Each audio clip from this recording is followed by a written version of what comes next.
Margaret Chen adjusted her simple blue dress and checked her watch for the third time in 10 minutes. The ceremony at Fort Benning, Georgia would begin in less than an hour, and she wanted to find a good seat where she could see her son clearly. Around her, the parking lot was filling up with families, proud parents, excited siblings, grandparents with cameras. Everyone was dressed in their best clothes, clutching flowers and balloons, ready to celebrate their soldiers. Margaret had driven 12 hours from her small apartment in Ohio to be here. She'd taken 2 days off from her job at the hospital cafeteria, money she couldn't really afford to lose. But nothing would have kept her from watching David graduate from Army Basic Combat Training. He was her only child, her whole world. "Excuse me, ma'am," a young soldier said, directing traffic. "Family seating is through that gate to the left." "Thank you," Margaret said quietly.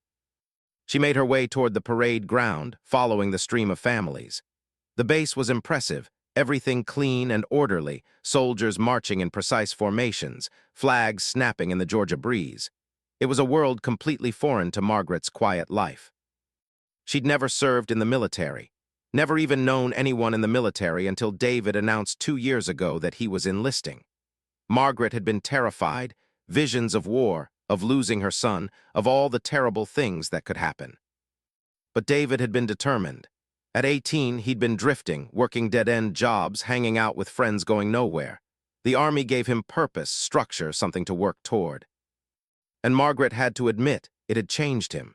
His letters from basic training showed a maturity she'd never seen before. He wrote about challenges overcome, about learning discipline, about finding strength he didn't know he had. She was proud of him, so proud it made her heart ache. Margaret found a seat in the bleachers about halfway up, giving her a good view of the parade ground below. Other families settled in around her, a grandmother with a proud Army grandma t-shirt, a couple with 3 small children, a group of young people who looked like siblings. Everyone was talking excitedly, sharing stories about their soldiers. Margaret listened quietly, not joining in. She'd always been reserved, uncomfortable in crowds, preferring to observe rather than participate. "Is this your first graduation?" the grandmother next to her asked kindly. "Yes," Margaret replied. "My son David, he's in Alpha Company." "My grandson too. This is my 3rd time coming to one of these, never gets old." The woman beamed. "You must be so proud." "I am." The woman chatted on, but Margaret's attention drifted. She was scanning the soldiers assembling on the parade ground, trying to spot David among the hundreds of identical uniforms. A military band was setting up. Officers were taking their positions. And at the front, near a podium decorated with flags, stood several senior enlisted soldiers in dress uniforms covered with ribbons and badges. One of them, a tall man with steel-gray hair and a chest full of medals, was clearly in charge. Even from a distance, Margaret could see the authority in his bearing, the way other soldiers deferred to him. The grandmother noticed her looking. "That's the sergeant major. He's the one who'll be addressing the graduates. I heard he's been in the Army for 30 years, served all over the world." Margaret nodded, feeling suddenly small and out of place. What did she know about military service, about sacrifice, about any of this world her son had entered? She was just a cafeteria worker from Ohio, a single mother who'd raised David alone after his father left when David was 2. She'd worked double shifts for years to keep food on the table and a roof over their heads. She'd never done anything important or impressive. But she'd loved her son. She'd given him everything she had. Maybe that was enough. The ceremony began promptly at 1000 hours. 10 in the morning, Margaret reminded herself. David had been teaching her military time in his letters. The band played the national anthem. Margaret stood with her hand over her heart, blinking back tears. Somewhere down there in those perfect rows of soldiers was her David. The base commander spoke about duty and honor. A chaplain offered a prayer, and then the sergeant major stepped to the podium. His voice was deep and commanding, carrying easily across the parade ground without a microphone. "Families, friends, and most importantly, soldiers," he began. "Today you complete a journey that has transformed you from civilians into United States Army soldiers. You have endured physical challenges, mental stress, and the discipline required to become part of something greater than yourselves." Margaret listened, captivated. The sergeant major spoke about service, about the long line of soldiers who had come before, about the responsibility these young men and women were accepting. "Look to your left and right," he said. "These are your brothers and sisters now, the people who will stand with you, fight beside you, and never leave you behind. This bond you've formed here will last the rest of your lives." The soldiers stood perfectly still in their ranks, but Margaret could feel their pride even from a distance. "And look to the stands," the sergeant major continued. "Look at the families who raised you, who believed in you, who made you the people you are today. Their sacrifice brought you here. Their love gave you the foundation to succeed. Honor them by living up to the oath you're about to take." Margaret's throat tightened. She thought about the years of struggle, the nights she'd gone to bed hungry so David could eat, the birthdays celebrated with homemade cakes because she couldn't afford store-bought. She'd never thought of it as sacrifice. She'd just done what needed to be done. The oath of enlistment came next. Hundreds of voices speaking in unison, pledging to support and defend the Constitution, to obey orders, to bear true faith and allegiance. Margaret wiped her eyes, trying not to cry openly. Finally, the moment everyone had been waiting for. The company commanders began calling names, and soldiers marched forward to receive their certificates and shake hands with the base commander. Private David Chen. Margaret's heart leaped. There he was, her son, looking so grown up in his uniform, marching with perfect posture to accept his certificate. She wanted to shout, to wave, to tell the whole world that was her boy. But she stayed quiet, just watching through tear-blurred eyes as David shook hands with the commander and saluted sharply. He'd made it, her son was a soldier. After the ceremony concluded and the formations were dismissed, families flooded onto the parade ground to find their soldiers. Margaret was swept up in the crowd, searching for David among the sea of identical uniforms. "Mom." She turned, and there he was, grinning wide, looking stronger and more confident than she'd ever seen him. Margaret threw her arms around him, not caring about protocol or military bearing. "I'm so proud of you," she whispered. So proud." "Thanks for coming, Mom. I know it was a long drive." "I wouldn't have missed it for anything." They stood together for a moment, just holding each other. Then David pulled back, still smiling. "Come on, I want you to meet my drill sergeant and some of my buddies." He led her through the crowd, introducing her to young soldiers who all looked impossibly young despite their uniforms. They were polite and respectful, calling her ma'am and thanking her for supporting David. Margaret felt awkward but pleased. These were David's brothers now, the people he'd bonded with through shared hardship. As they were talking, Margaret noticed the sergeant major from the ceremony moving through the crowd. He was stopping to talk with families, shaking hands, posing for photos. He seemed to know many of the soldiers by name, asking about their plans, their families, their next assignments. "That's Sergeant Major Williams," David said quietly. "He's a legend, been in combat more times than anyone can count. Everyone respects him." Margaret watched as the sergeant major spoke with a young soldier and his elderly father. There was genuine warmth in his manner, despite his intimidating appearance. The crowd shifted, and suddenly the sergeant major was nearby, talking to one of David's drill sergeants. Margaret turned away, not wanting to intrude, but David grabbed her arm.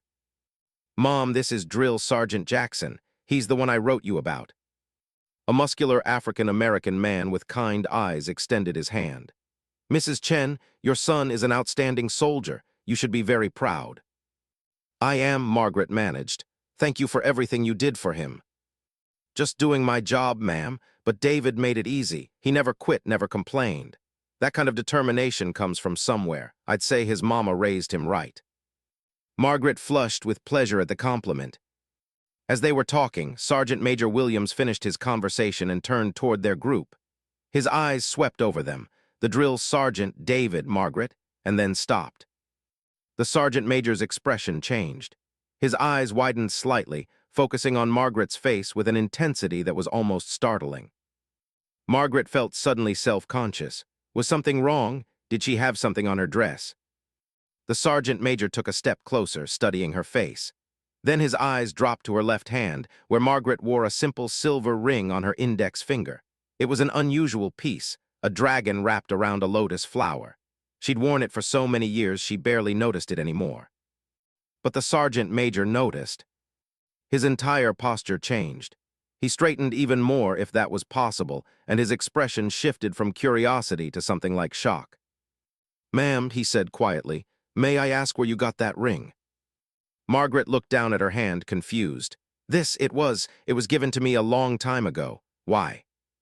The sergeant major's jaw was tight. "Who gave it to you?" Margaret felt David tense beside her. The drill sergeant looked confused. Other people nearby were starting to notice the strange interaction. I don't understand," Margaret said. "Is something wrong?" "Please, ma'am, who gave you that ring?" Margaret's heart was racing now. Why was he asking? What did her ring have to do with anything? "A friend," she said finally. "A friend gave it to me many years ago, in Vietnam." The sergeant major's eyes closed briefly. When he opened them again, Margaret saw something she couldn't quite identify: recognition, respect, and maybe sorrow. "Vietnam," he repeated softly. "What year?" 1972 to 1975. Margaret hesitated. She never talked about this. "Never. I was a nurse with a civilian medical relief organization." The sergeant major nodded slowly, as if confirming something he already knew.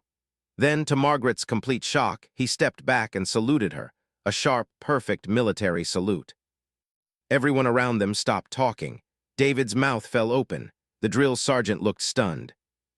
"You don't salute civilians." That was one thing even Margaret knew. "Sergeant Major," Drill Sergeant Jackson said uncertainly. But Sergeant Major Williams didn't lower his salute. He stood there, hand to his brow, paying respect to a small, quiet woman in a simple blue dress who'd only come to watch her son graduate. "Ma'am," he said, his voice carrying across the suddenly silent area, "it is an honor." Margaret stood frozen, completely confused, her mind racing back to a time and place she'd spent 40 years trying to forget. Vietnam, the war, the hospital, and a young soldier with frightened eyes who'd held her hand and begged her not to let him die. What did the sergeant major know, and how did he know it? Margaret's hands trembled slightly as she sat across from Sergeant Major Williams in a quiet corner of the Fort Benning Officers Club. David was beside her, still looking stunned. The sergeant major had asked if they could talk privately, and something in his eyes had made it impossible to refuse. "I don't understand what's happening," Margaret said quietly. "Why did you salute me? What does my ring have to do with anything?" Sergeant Major Williams set down his coffee cup carefully. "Mrs. Chen, that ring you're wearing, the dragon and lotus design, it's not just any ring. It was made by a South Vietnamese jeweler in Saigon. He made exactly 12 of them in 1972 for a very specific group of people." Margaret's breath caught. She knew this. The jeweler had told her. "Those rings were given to people who saved the lives of soldiers from 1st Battalion, 75th Rangers," Williams continued. "During Operation Lamb Sun. Do you remember that operation, ma'am?" Margaret closed her eyes. Remember. She'd spent 40 years trying to forget. "Mom," David's voice was uncertain. "What's he talking about?" Margaret took a shaky breath. "I never told you much about Vietnam. You never asked, and I didn't want to talk about it. You said you were a nurse in a hospital." "I was, but not a military hospital. I worked with the International Medical Relief Corps, a civilian organization providing medical care in rural areas." Margaret's voice was distant now, pulled back into memories. "We were near the Laotian border, very dangerous area." Sergeant Major Williams nodded. "February 1972. A Ranger team was conducting reconnaissance when they were ambushed. The team leader was killed. 4 others were wounded, 2 critically. They managed to break contact and move to an evacuation point, but the LZ was too hot. Helicopters couldn't land." "How do you know all this?" David asked. "Because my father was one of those Rangers," Williams said quietly. "Staff Sergeant Michael Williams. He took shrapnel to his chest and abdomen. He was bleeding out." Margaret's eyes opened. She looked at the sergeant major with new understanding, seeing past the decorated senior NCO to the frightened young soldier from so long ago. "You're Michael's son," she whispered. "Yes, ma'am." "He made it home then. I always wondered. After the evacuation, we lost track of so many." Williams smiled slightly. "He made it home, lived another 38 years, retired from the Army as a sergeant major himself, died in 2010 of a heart attack." He paused. "But he wouldn't have made it home without you." David looked between them, confused. Mom, what did you do? Margaret shook her head. I just did my job. No, ma'am, Williams said firmly. You did much more than that. May I tell your son the story? My father told it to me many times. Margaret nodded reluctantly. Williams turned to David. The Rangers were pinned down, wounded, unable to get evacuated. They were in the middle of enemy territory with supplies running low. Your mother's medical station was the closest friendly position, about 2 kilometers away through jungle. The team radioed us, Margaret said quietly, taking up the story. They had wounded who needed immediate medical attention. Our director said it was too dangerous to go to them. We should wait for military evacuation. But you didn't wait, Williams said. I couldn't. I'd heard the radio traffic. I knew how badly they were hurt. I knew they'd die if someone didn't help them. Margaret's hands twisted in her lap. So I took medical supplies and went. Alone, David's voice cracked. You went into a combat zone alone. I was young and stupid, 24 years old, and thought I was invincible. Margaret smiled sadly. I had a local guide who knew the trails. We moved fast, stayed quiet. It took us 3 hours to find them. And when you got there, Williams prompted. Your father was unconscious. Severe blood loss, punctured lung, possible internal bleeding. Another soldier had a shattered leg. The others had less serious wounds but were in shock. Margaret's voice was clinical now, falling back into the nurse's detachment she'd used to survive. I stabilized them as best I could, got IV fluids going, packed wounds, splinted the leg. She stayed with them for 14 hours, Williams said to David. While enemy patrols searched the area, she kept my father alive through the night, kept him breathing when his lung kept collapsing, kept him from bleeding out. The helicopters came at dawn, Margaret continued. They took all 4 wounded soldiers out. I walked back to my station, she shrugged. That was it. I never learned what happened to them after that. My father spent 3 months in hospitals, Williams said. First in Japan, then Walter Reed. He had multiple surgeries, months of physical therapy, but he lived. He came home to my mother, and 7 years later I was born. He met Margaret's eyes. I exist because of you, ma'am. My 2 sisters exist because of you. My father's grandchildren, 6 of them. They're all here because you were brave enough to walk into a jungle alone to save soldiers you'd never met. The weight of those words hung in the air. David was staring at his mother like he'd never seen her before. Mom, you never told me any of this. You never said you were in combat, that you saved lives. It wasn't combat, Margaret protested. I was just a nurse doing my job. Ma'am, with respect, that's not true, Williams said gently. You volunteered for one of the most dangerous zones in Vietnam. You went into an active combat area without weapons or protection to save wounded soldiers. My father called you the bravest person he ever met. Margaret's eyes filled with tears. I wasn't brave. I was terrified every second. Courage isn't the absence of fear, Williams said. It's acting despite it. That's what you did. The ring, David said suddenly. Tell me about the ring. Williams nodded. When my father recovered, he and the other 3 survivors wanted to thank the people who'd saved them. Your mother wasn't the only one. There were the helicopter pilots who came in under fire, the medics who treated them in Japan, the surgeons at Walter Reed. The Rangers had these rings made, 12 of them, one for each person who played a critical role in keeping them alive. Michael came to find me before he rotated home, Margaret said, touching the ring. He gave me this, said I was part of his Ranger family now, that this ring meant I'd earned a place of honor among warriors. She smiled through her tears. I thought he was just being kind. I didn't think it really meant anything. It means everything, Williams said. My father wore his until the day he died. So did the other survivors. When they pass, their families keep the rings. They're treasures, symbols of brotherhood, of sacrifice, of debts that can never truly be repaid. He reached into his pocket and pulled out a ring identical to Margaret's, though more worn. This was my father's. I wear it to remember him, to remember what it means to serve. David looked at the rings, his mother's and the sergeant major's, side by side. The same design, the same meaning. Mrs. Chen, Williams continued, my father talked about you often. He said he looked for you after the war, tried to find out what happened to you. But your organization had disbanded and you disappeared. He always hoped you made it home safely, that you had a good life. I did, Margaret said softly. I came back to the States in 1975, went to nursing school, met David's father, had my son, worked in hospitals for years before taking the cafeteria job. She paused. I put Vietnam behind me. It was too painful to think about. All those wounded soldiers, all that suffering. Did you suffer from PTSD? Williams asked gently. Margaret was quiet for a moment. They didn't call it that back then, but yes, nightmares, flashbacks, anxiety, I dealt with it alone, didn't talk about it. She looked at David.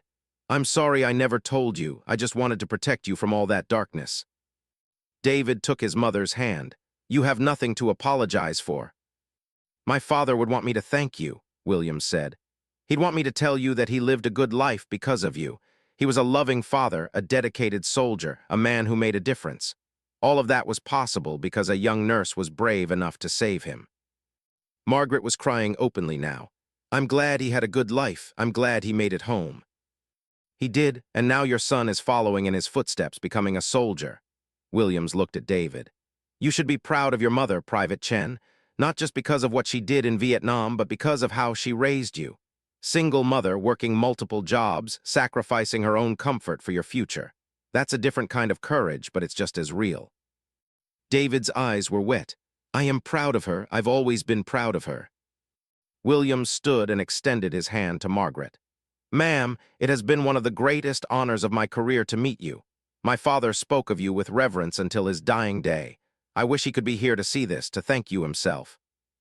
Margaret stood and shook his hand. Tell me about him. What was he like? They talked for another hour. Williams shared stories of his father, the man who'd survived Vietnam to raise a family, mentor young soldiers, and live with integrity and honor. He showed them photos on his phone. Staff Sergeant Williams in his prime, Sergeant Major Williams at retirement, Michael Williams as an old man surrounded by grandchildren. He looks happy, Margaret said, smiling through her tears. He was, and he never forgot the debt he owed you. As they prepared to leave, Williams had one more question. Mrs. Chen, would you mind if I shared this story? Not publicly if you're not comfortable, but with the soldiers here. They need to understand that heroism isn't always loud or dramatic. Sometimes it's a nurse walking into danger to save lives. Sometimes it's a single mother working double shifts to give her son opportunities. Margaret hesitated. She'd kept this quiet for so long. But then she looked at David's face. The pride, the wonder, the new understanding of who his mother was. Yes, she said finally, you can share it. That evening, there was a dinner for the graduating soldiers and their families. Margaret sat with David and his friends, feeling more comfortable now than she had that morning. Near the end of the meal, Sergeant Major Williams stood to address the room. He talked about service, about the many forms it takes, about the unsung heroes who support soldiers from behind the lines. Then he told Margaret's story. The room fell completely silent as he described the young nurse who'd walked through enemy jungle to save wounded rangers. When he finished, every soldier in that room, hundreds of them, stood and applauded. Margaret felt David's arm around her shoulders as she sat there, overwhelmed, tears streaming down her face. I love you, Mom, David whispered. You're my hero. For 40 years, Margaret had thought of herself as ordinary, just a nurse who'd done her job, just a mother who'd raised her son. But looking around that room, at the soldiers standing in respect, at the sergeant major who'd honored his father's memory by honoring her, at her son who finally understood where his own courage came from, Margaret finally understood. She wasn't ordinary, she'd never been ordinary. She was a warrior in her own right, and her battles, in the jungles of Vietnam and the struggles of single motherhood, had been just as real, just as important as any fought with weapons. The sergeant major had saluted her not out of obligation or courtesy. He'd saluted her because she'd earned it.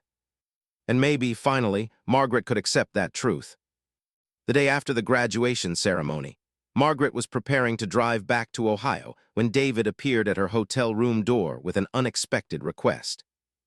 Mom, Sergeant Major Williams asked if you'd be willing to meet with him again. He has some people who'd like to talk to you. Margaret looked up from her packing, surprised. What people? He didn't say exactly, just asked if you had a few hours this morning. Curiosity overcame Margaret's natural hesitation. An hour later, she found herself in a conference room at Fort Benning with David beside her. Sergeant Major Williams was there, along with 3 other men in their 60s and 70s, all wearing veterans' caps and casual clothes. They stood when Margaret entered, and she saw something in their eyes that made her breath catch. recognition, and tears.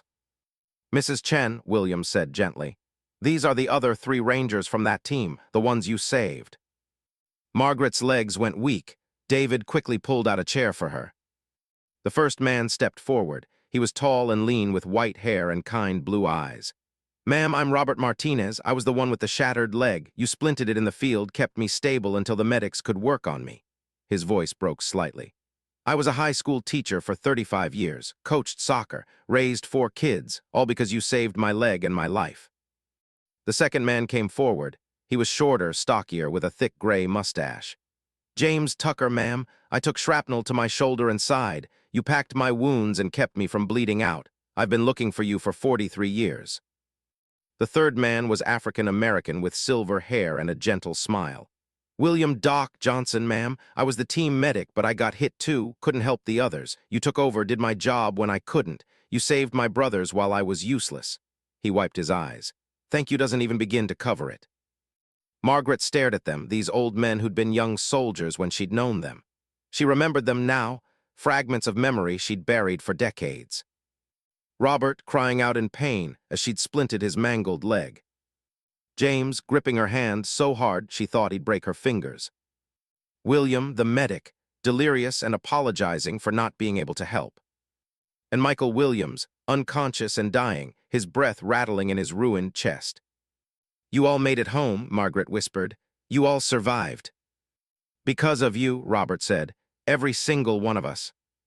When Jimmy, Sergeant Major Williams, called us and said he'd found you, we couldn't believe it, Tucker said. We dropped everything to get here. We had to see you, had to thank you in person. But how did you find each other? Margaret asked. After all these years. Williams smiled. We never lost touch, ma'am. The 4 of us and the pilots and medics who got us out. We became family. We get together every year. We wear our rings. We remember what we went through and who saved us. He pulled out a photo album and handed it to Margaret. Inside were pictures spanning 4 decades. Young soldiers in Vietnam, the same men a bit older at reunions, families gathering, children and grandchildren. This is our tradition, Williams explained.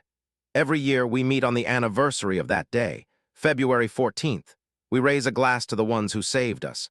We've been toasting you for 43 years, ma'am, the nurse who walked through hell to give us a chance at life. Margaret turned the pages, seeing their lives unfold in photographs. Weddings, bobbies, graduations, retirements, birthday parties, Christmas celebrations. All the moments that wouldn't have happened without that one night in 1972. How many? She asked softly. Ma'am, Williams didn't understand. How many children, grandchildren, how many lives came from that night? The 4 men looked at each other. Robert pulled out his phone and started counting on his fingers. Between the 4 of us, 17 children, he said slowly, and 32 grandchildren so far, plus 2 great-grandchildren. Margaret's hand went to her mouth. 51 people, 51 lives that existed because she'd made a choice to walk into danger. Mrs. Chen, we've talked about this moment for years, Tucker said. What we'd say if we ever found you, how we could possibly thank you. He shook his head. There aren't words big enough, but we wanted you to know we didn't waste the gift you gave us. We lived good lives. We tried to honor your courage by being good men, good fathers, good citizens. We also want you to know about the others, Doc Johnson added. The people you helped us help. Others. Williams opened another album. Robert became a teacher. He mentored hundreds of students, many from troubled backgrounds. Some of them credit him with turning their lives around. Tucker here started a veterans support organization in his hometown, Robert added. He's helped hundreds of vets transition to civilian life, get mental health support, find jobs. And Doc Johnson worked as a physician's assistant for 30 years, Tucker said. Specialized in trauma care, trained emergency responders, saved countless lives. My father became a drill sergeant, Williams said quietly. He trained over 2,000 soldiers during his career. Many of them went on to combat. Some of them came home because of the training he gave them. He met Margaret's eyes. You saved 4 soldiers, but through us, you've touched thousands of lives. Margaret couldn't speak. The weight of it was overwhelming. David's hand found hers under the table, squeezing tight. We also have something for you, Martinez said. He pulled out a wooden box, beautifully crafted with inlaid designs. We had this made. It's a small thing, but we wanted you to have it.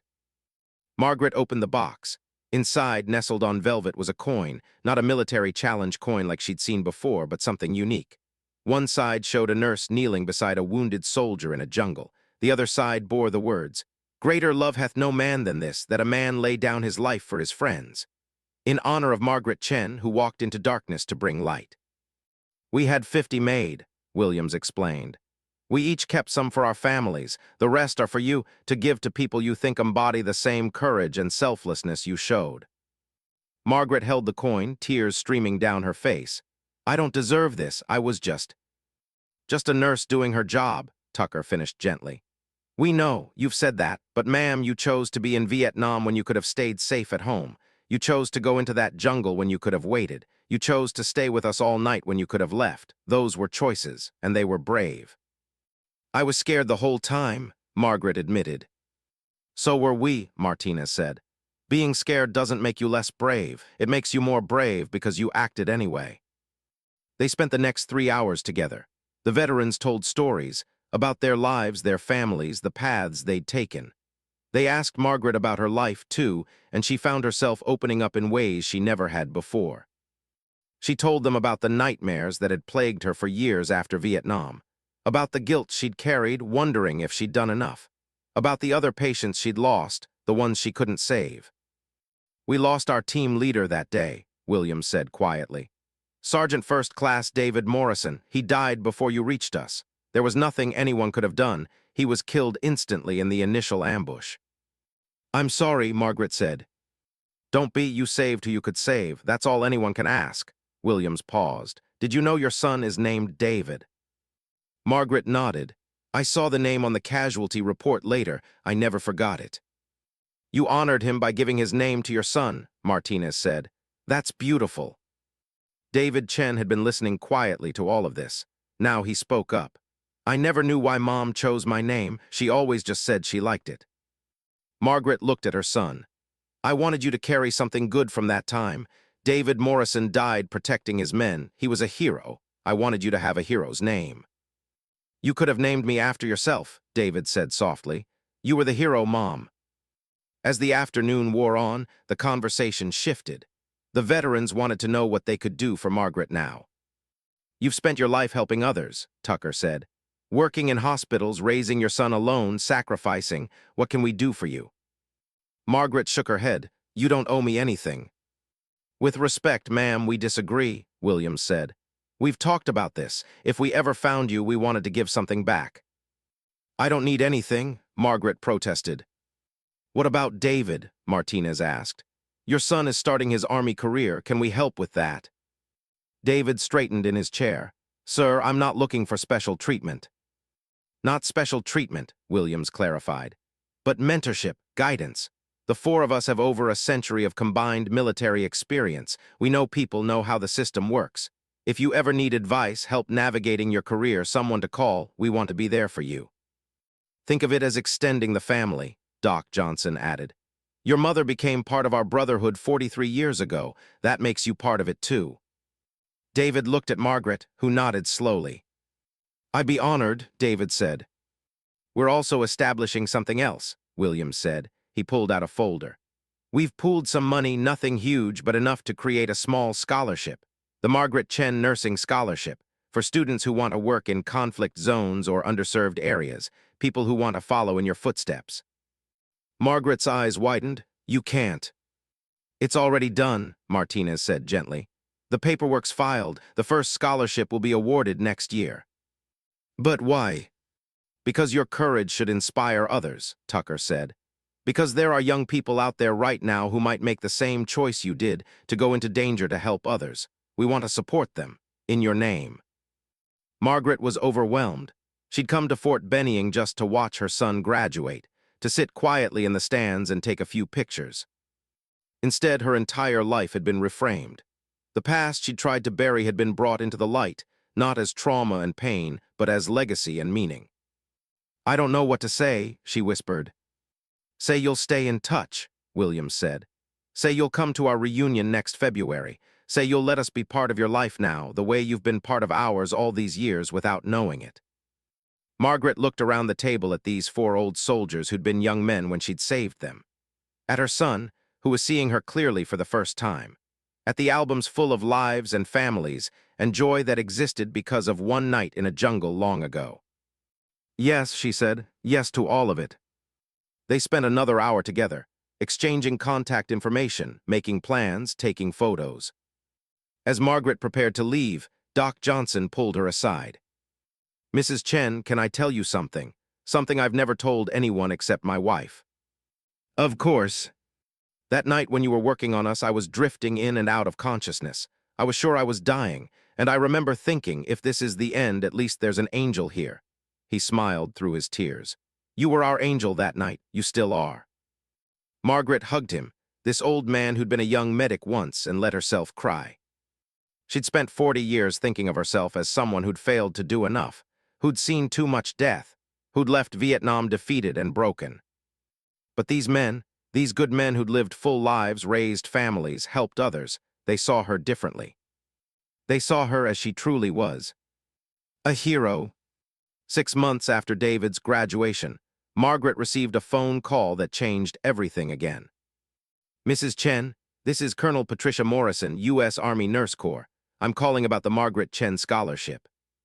Margaret settled into her chair, confused. Yes, is there a problem with the scholarship? No problem at all, ma'am. In fact, quite the opposite. The story of your service in Vietnam has spread throughout the military medical community.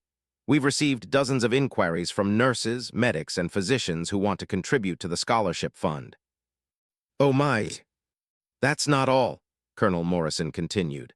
The Army Medical Command would like to interview you about your experiences for our oral history project, and the Nurse Corps wants to invite you to speak at our annual conference in San Antonio. Margaret's hand trembled. Speak. I'm not a public speaker, I'm just... You're a hero, Mrs. Chen, and your story of civilian medical personnel risking everything to save soldiers, it's an important part of our history, one that hasn't been told enough. Over the next few months, Margaret found herself pulled into a world she'd never imagined. She gave interviews for the Oral History Project, describing in detail what medical care was like in rural Vietnam, the challenges of working without proper equipment, the fear and uncertainty. She spoke at the Nurse Corps conference, standing before hundreds of military nurses and telling her story. The standing ovation lasted 5 minutes. And she started receiving letters.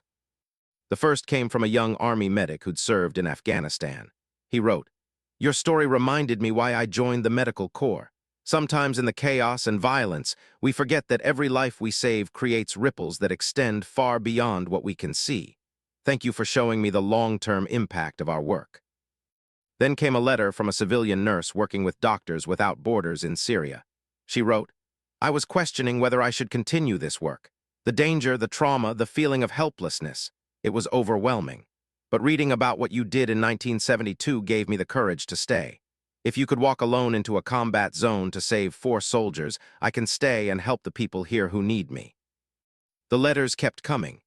Dozens, then hundreds. Medical personnel from all over the world telling Margaret how her story had inspired them, given them courage, reminded them why their work mattered. Margaret kept every letter in boxes in her small apartment, reading them over and over, amazed that her one night in a jungle 43 years ago could still be making a difference. In February, she flew to Colorado Springs for the annual reunion of the 4 Rangers and the others who'd been part of the rescue.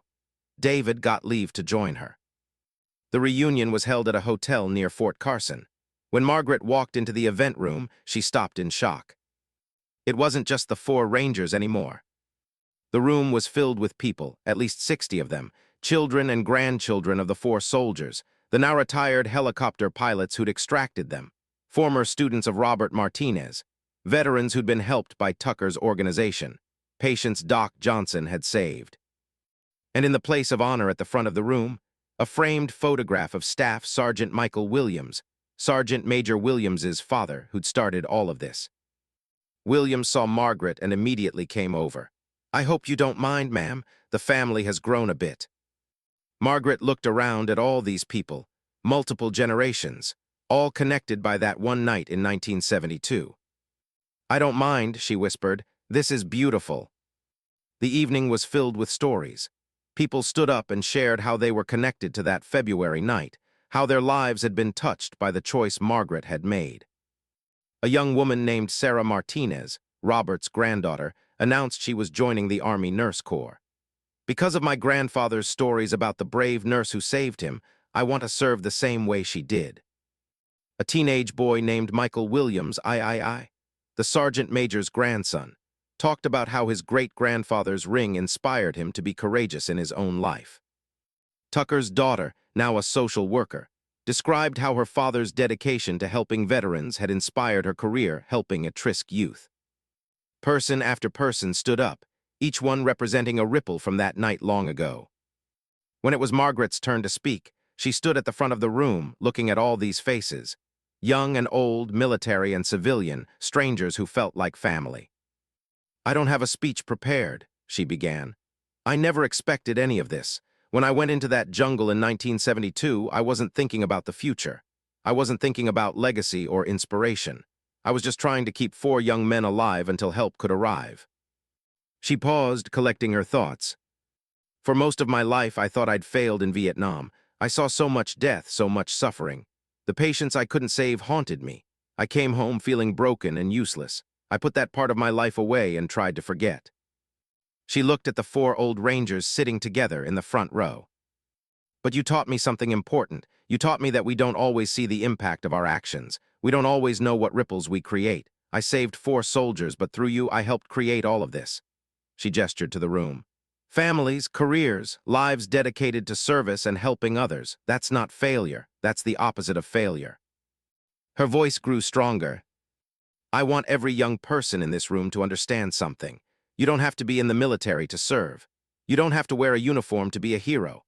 You just have to care about others more than you care about your own comfort. You have to be willing to walk into difficult places, whether that's a combat zone or a struggling neighborhood or a friend's pain, and offer help." She looked at David, standing near the back in his dress uniform. "My son is serving his country as a soldier. I'm proud of him. But even if he'd chosen a different path, teacher, nurse, social worker, firefighter, I'd be just as proud as long as he was serving others in some way. That's what matters, not the uniform or the title, but the choice to make a difference." Margaret held up her ring, the dragon and lotus catching the light. "This ring symbolizes brotherhood, sacrifice, the bond between people who face danger together, but it also symbolizes something else, the power of ordinary people to do extraordinary things. I was just a nurse, just a young woman who wanted to help, but that was enough." She looked around the room one last time. "So whatever you do with your lives, remember this. You have the power to create ripples. Every act of courage, every moment of compassion, every time you choose others over yourself, you're creating ripples that will extend far beyond what you can see. Live worthy of that power." The room erupted in applause. People were crying, including the 4 old Rangers. After the formal program ended, people came up to talk to Margaret one by one. They thanked her, hugged her, asked for photos. A young man in his 20s approached shyly. "Mrs. Chen, I'm Marcus Tucker, James Tucker's grandson. I just wanted to tell you I start medical school next fall, family medicine. I want to work in underserved communities." Margaret smiled. "Your grandfather must be proud." "He is, but he always says he's alive because of you, so really I'm here because of you." Marcus paused. "I'll try to make you proud too." "You already have." Late that night, after the event ended, Margaret sat with the 4 Rangers in a quiet hotel lounge. They were all tired but happy, sipping coffee and talking quietly. "We've created something good," Martinez said, looking at old photos. "All of us together." "The scholarship has raised over $50,000, Williams reported. "We'll be able to help a lot of nursing students." "And the oral history project is expanding," Doc Johnson added. "They want to interview more civilian medical personnel who served in Vietnam. Your story opened doors for others to share theirs." Tucker raised his coffee cup. "To Margaret, the woman who started all of this by being brave when it would have been easier to stay safe." They all raised their cups. "To the ripples," Martinez added. "To the legacy," Williams said. "To the lives saved," Doc Johnson finished. They drank together, these old soldiers and the nurse who'd saved them, bound together by events from a lifetime ago that still mattered today. David joined them, sitting next to his mother. "Mom, I've been thinking about what you said tonight." "Yes, I want to do something. I'm still figuring out what exactly. But I want my service to create ripples too. I want to honor what you did by doing something meaningful with the life you gave me." Margaret took his hand. "You already honor me by being who you are. Whatever you choose to do, I'll be proud." A week later, Margaret was back in Ohio, back to her regular life working in the hospital cafeteria. But everything felt different now. One of her coworkers, a young woman named Jennifer who was studying to be a nurse, asked about her trip. "It was wonderful," Margaret said. "I attended a reunion with some old friends." "That's nice, military friends." Margaret hesitated. For 40 years, she'd kept quiet about Vietnam, about her service, about what she'd done. But maybe it was time for that to change. "Yes," she said. "I served as a civilian nurse in Vietnam. I was at a reunion of soldiers I knew there." Jennifer's eyes widened. "Really? That's amazing. What was it like?" And for the first time in decades, Margaret told her story willingly. Not because she had to, but because she wanted to. Because maybe her story could inspire this young nursing student the way it had inspired others. As she talked, other coworkers gathered around to listen. The cafeteria work slowed as people stopped to hear about the young nurse who'd walked into danger to save lives. When Margaret finished, her supervisor, a tough woman named Carol who rarely showed emotion, had tears in her eyes. "Margaret Chen, I've worked with you for 8 years and I never knew. You're a hero."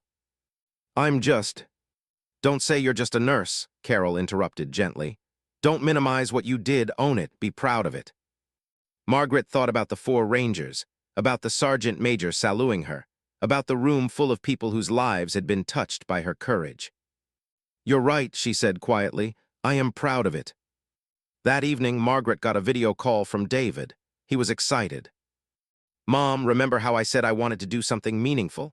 I talked to Sergeant Major Williams, and he's helping me apply for a program, Army Green to Gold. I can finish my degree and become an officer, and I'm thinking about going into the Medical Service Corps, not as a doctor or nurse, but as an administrator, helping manage medical facilities and programs." "That sounds wonderful, David." "It's because of you, Mom. Watching how you've handled all this, the recognition, the speaking, the scholarship, you've shown me that service comes in many forms. I can serve as a combat soldier, or I can serve by supporting the people who save lives. Both matter." After they hung up, Margaret sat in her small apartment and thought about legacy. She'd spent her whole life thinking she was ordinary, just a nurse, just a mother, just someone doing what needed to be done. But the truth was different. The truth was that she'd touched hundreds of lives through her courage. She'd created ripples that extended across decades and generations. She'd inspired her son and countless others to serve with compassion and bravery. That wasn't ordinary, that was extraordinary. Margaret looked at the ring on her finger, the dragon and lotus, symbols of strength and beauty emerging from difficult circumstances. She thought about a frightened young soldier named Michael Williams, whose son had recognized this ring and changed everything. She thought about 4 old men who'd lived full, meaningful lives because she'd made a choice to help. And she thought about her own son, now finding his path, inspired by her example. The sergeant major had saluted her because she'd earned it. And finally, after 43 years, Margaret believed that was true. She hadn't just come to watch her son graduate. She'd come to reclaim her own story, to accept her own legacy, to understand that her life, quiet and humble as it had seemed, had been a life of profound impact. Margaret Chen was a hero, and the ripples from her courage would continue spreading for generations to come.